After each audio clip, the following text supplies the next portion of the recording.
Hey everyone, Brian Von Vier here. I have a question for you. Now, I've been called kind of a weird and crazy kooky guy, but today we're trying to explore the world of the weirdest characters at your table. So, what was the weirdest character you've ever had at your table?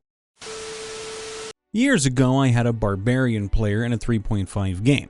I was a new DM and most of the players were engineers, so it was no issue of people having trouble figuring out how to build a character. Well, one day, they are making their way through a cave. I think level 6 or so at the time. I put a set piece in to give them a nice short rest spot. A waterfall inside a large cavern that made enough noise to cover their voices, etc.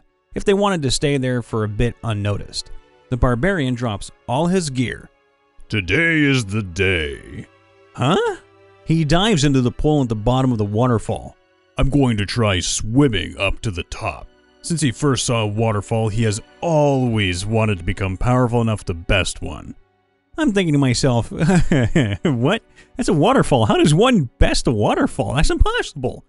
Alright, DC 65, 40 being nearly impossible per the rules. Note, we also played with rolling 20s, where if you roll a 20, you continue rolling to see just how crazy the flavor becomes. He rolls 20. Okay, 20 again. Okay, last roll was over 10. The barbarian player shouts out, Yes! Look over his stat sheet, and I can't remember exactly how high, but every single level up, he sunk as many points into swimming and athletics as he could. That damn idiot barely made the check. This barbarian was terrible at most things, good at whacking stuff, but a dolphin in the water. The party watches as the barbarian splashes into the pool, swimming towards the waterfall. Then they're in shock as they watch him swimming his way up the waterfall through pure will, persistence, and rage.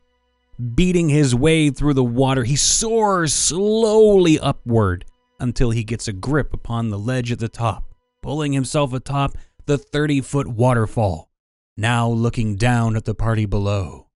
Okay, now what would you like to do, Barb? He dropped all his gear. He's naked. He is 30 feet up and away from the party. The waterfall's source is a tight chasm through which the water flows through. The only way down is the way he came up. He jumped back down, but he did get some XP and some inspiration, if he needed it in a water-based situation. I will never forget. Thinking back, I should have just put something up there for the trouble. But it was also a lesson of, just because you can doesn't mean you should. TLDR, D&D Michael Phelps swims up a waterfall because he's always wanted to since he was a kid. Pay attention to where players are investing their resources. This one was mine, and he is now a legend. We used to have a group that rotated DMing every campaign. This one guy was pretty bad at it. No one liked him DMing as he was super controlling and sucked the fun out of everything. Blech. He enforced every little rule, usually at the expense of any sort of fun or creativity. Anyway, he gives this speech about how we will all roll our character stats in stat order, and we will play exactly what we roll. Doesn't matter what we wanted, and we will role play what we roll up. I've about had it with his shit, as have the other players. And then I roll this fantastic max strength, dexterity, and constitution barbarian with an intelligence of 3. Okay, fucker, I'm gonna roleplay the shit out of this guy. I can see the hell coming. The first adventure had us talking to a dryad whose forest was being decimated by orcs. My extremely dim but terrifyingly powerful barbarian gets, "Hey, hot girl, come out of tree!" out of the encounter. So I proceed to make him try and coax the pretty girl out of every tree in the town we visit. Over and over. DM gets mad. I tell him I'm accurately role-playing as instructed. Players agree. Then we spend a rather long time arguing with a shopkeeper about what money and numbers mean, and so forth. Here's where he becomes a legend. DM has had it with me and throws down an ice hydra to kill him out of spite. Hergak, the unsophisticated. Proceeds to roll natural 20s several times in a row while the DM whiffs and barely but legally kills the thing straight out. DM just stares at the table. Hergach was promoted to deity status on the spot and was the patron god of idiots and fools everywhere in my old group's campaigns for years. So that's how my fantastically stupid barbarian managed to ascend to godhood on his very first quest. Edit. Thanks for the awards. Feel free to use in your own games if you'd like. My old group would be extremely amused, and this narrator just loves Hergach immediately. He's my hero. My friend made a commoner character with basically no powers, who was constantly freaked out by all the weird shit that happened to our party. Then he found a magic book which allowed him to build a sentient, ambulatory pizza oven. He was a baker, as a kind of golem, which he would bake us pies and fought by throwing burning logs or by trying to stuff enemies into its burning maw. We loved that oven, and we were very sad when it died, and killed its owner by falling on him. My party druid had befriended a dog. After some time, he decided to awaken it. I noticed that with 10 intelligence, the dog was the most intelligent member of the party. I gave him a hat and a monocle, and he is of course adorable and well-mannered. Using the rules for sidekicks, I gave him 16 charisma and made him a prodigy. Now they have a talking dog mascot with a top hat and monocle whose name is Messer Biscotto, Italian for Sir Biscuit. His most used spell, of course, is Eldritch Bark. Give me treats or give me death. In college, there was one girl who would always try to be the weirdest shit imaginable. It started only a little unusual, like a pixie who would dart through people like a bullet. Eventually, she started coming in with stuff like a literal wombat, a druid made of cheese, and a sentient cloud of dust. I think the only time I recall her being an actual PC race, she was a drow who had some curse that could only be lifted by having sex with a dragon. Special mention to another girl in the group who played a 6-armed blob insect and had a psychic velociraptor. Basically, if you go to art school, these are the type of characters you're gonna see. I was trying to get my sister, 20 years old, to try the game out by joining a one-shot I made for a few friends. She would only play if she could be a slug. Literally all she wanted was to play as a talking slug. So I tried to compromise. You could be a druid that can shapeshift into a slug. No? Well, you could be under a curse. And nothing worked. My solution was to dress up a halfling warlock in a slug-like coat of paint.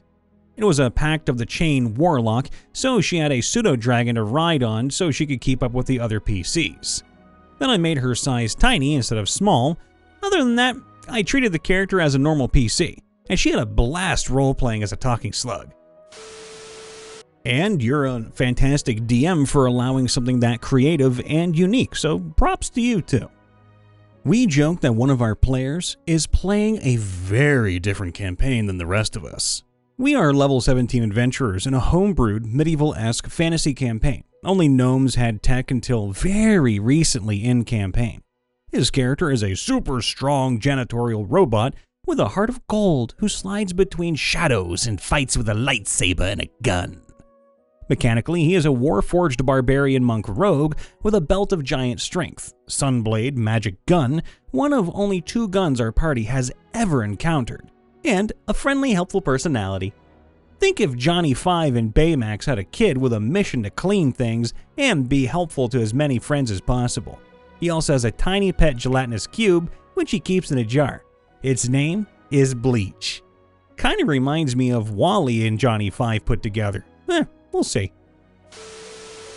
My favorite character is mine I'm currently using. She is an Oath of Redemption paladin that was a nomad with her tribe in the spine of the world. Each of the members of her tribe were assigned a group based on their skills and lot in life. Defenders of the tribe, the bear aspect, hunters and gatherers, the wolf, raven, and so on.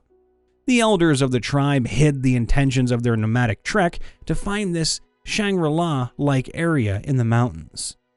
Turns out it was allegedly an area where they wanted to summon an evil fire god or demon. So they gathered up all of their people that were attuned or sensitive to fire, then sacrificed them to these plumes in the mountain. My character said, nope, not dealing with that. Left to the base of the mountain, joined a town, found faith, and joined the town militia. Her old tribe started kidnapping people to serve as sacrifices. She escorted the militia of her town and neighboring ones to show where they were held up. Her old tribe had become demented and looked terrifying, like they were glossed in ice. They fight their way through the tribe's area and take out just about everyone. Then one of the old elders curses her. The elder casts polymorph on her and transforms her into a polar bear. Her aspect was of the bear, and he accused her of abandoning their tribe and other stuff, so made it so she could never go back to being part of her new town ever again. Made it so she would be hunted and alone forever, you know, that kind of thing. So, first session, our characters are being introduced. DM gets to mine and says, You all look around and see a polar bear. They were so afraid and confused as to what was going on. They thought they had to fight it or run, or that it was wild. Nope, it was just my character. I had her sit there, wave at them, then start etching the word hello in the dirt. Oh, it's so cute. For almost 8 sessions, my character communicated solely through detect thoughts or other telepathy spells, or using her claws and ink to write things down on parchment. Lots of NPCs thought she was just a pet, so her doing even the simplest of things or off-the-wall stuff was awesome for distractions. We eventually got an amulet of speech for her, so now it is a talking polar bear. And that just sounds cool. Sorry, had to make the pun. Hey everyone, Brian Von VA here, just checking in after the vid as per usual. Make sure to leave a like to subscribe and to ring that bell to get notified whenever we post or when we go live, which we sometimes do, but very, very rarely. If we're going to go live, we're mostly going to do it on our Twitch, so check out the link below for that.